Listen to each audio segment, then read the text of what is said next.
Hi everybody, it's me again, Anne from Advancing Fitness. Welcome to the second episode of my personal vlog about my own health and fitness journey. Now I'm going to ask you a question. How many of you start the day with creams and lotions for your face and general skin to keep that in good condition? I know I do. All those sort of anti-wrinkle things and serums and so on. And the rest of my habits, my health and fitness habits, are an extension of that. So hopefully I'm going to inspire some of you again to join in with what I do. So I thought I'd let you in on a few of the tips and tricks of how I try and keep myself on track each day, each week. Okay, so first of all, I have a diary.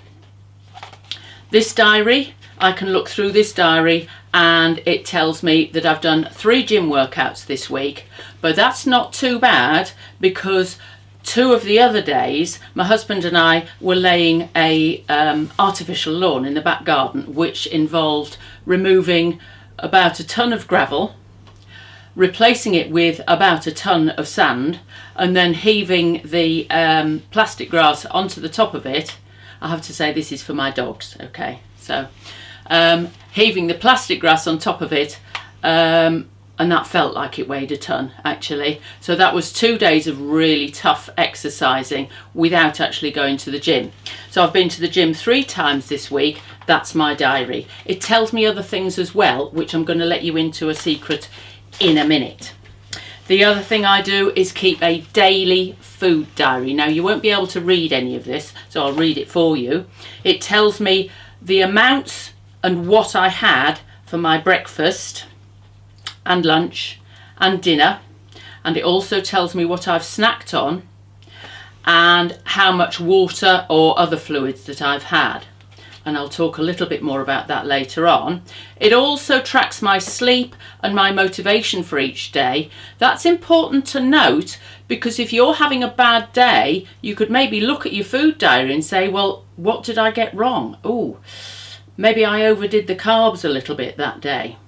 But then to help with all that measuring, so I measure the quantities and then I use MyFitnessPal, which is an online tool to help you track your food and then to track your macros. And the macros are the proteins, the carbohydrates and the fats and other bits and pieces like sugars and fibre that you have in your diet. So that's what helps me, and I can look at my macros and think, oh, bit heavy on the fats today, oh, a little bit too much protein, let's notch it back the next day. So I can regulate my eating by what I've written down in here and then how I track it in MyFitnessPal. The other sorts of diaries I keep, so I've got my diary here, just a general log, and then this is my fitness, my workout diary. So every time I do a different workout, I log it in here. And there are places where I've done, for instance, that one, a whole body workout, where I've done lots and lots of sessions on various weeks showing me how I've progressed on those workouts. So that keeps me on track, knowing what I've done. And of course, then I can look at everything else and say, has it worked? Do I need to change anything? So that's my fitness, my workout diary as well.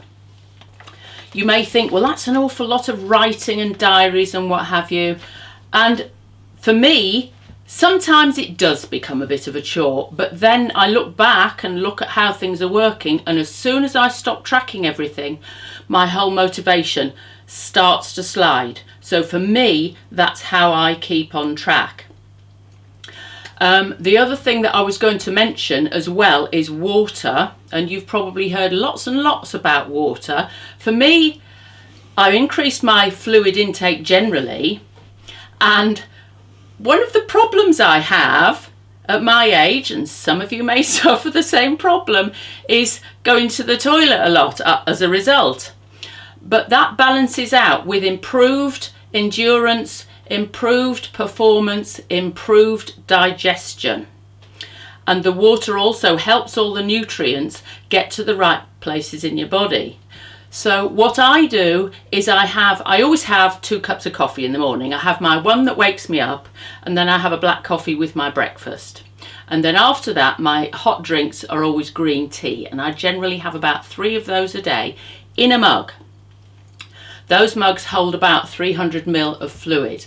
So that's 5 times 300, which is 1.5 litres in hot drinks. Part of the effect, particularly of the coffee and a little bit with the green tea, is it has a slightly diuretic effect. So I also make sure I have at least a litre of water a day that's not part of a hot drink. So total of up to 2.5 litres of fluids a day, and that helps me. Yes, I go for a wee a lot, but yes, it helps keep me and my skin looking good. Okay, so I'm going to tell you now, before I finish, that this week I've been weighing myself once a week. So I weighed myself on Monday, and I'm going to tell you the results of this week's weigh-in. So I've actually lost 0.8 of a kilo this week. I've actually, my BMI, my body mass index, which isn't so important, I have to say, because they don't take into account when they're talking about these BMIs, about people's bone density, body shape and so on. But nonetheless, it's a measure of progress. My BMI has gone down by 0.3. My muscle percentage, which is what I'm really pleased about, has gone up by 0.4%.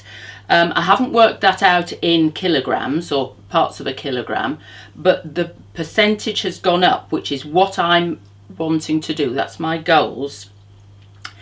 And my fat percent has gone down a much larger amount of 1.6%, which I was really pleased about. So my little tyre down there is starting to go. When I stand up and look at myself in the mirror in the morning, I can see a difference already. So I'm really, really happy about that. The other thing that my scales do is give me a guide as to what my resting calorie usage is. So I know that I mustn't drop down below 1,347 calories a day. But obviously I need a lot more than that to account for my activity as well. So that's again where my Fitness Pal helps me, because it counts calories as well as macros. So my ongoing goal is fat loss. And so I've discovered a relatively new type of exercise, or at least the name. It's called a metabolic workout, which is basically increasing the intensity of your weightlifting and other exercises by reducing the rest periods in between, and that burns a lot more fat. So my goals for the next week is to get in more metabolic circuits into my workouts, and hopefully we will continue to see fat loss results. So tune in again next week, everybody, and let's see if my theory has worked. So happy dieting, happy exercising, but more than everything, happy lives. Make the best of what you've got. Bye for now. Bye.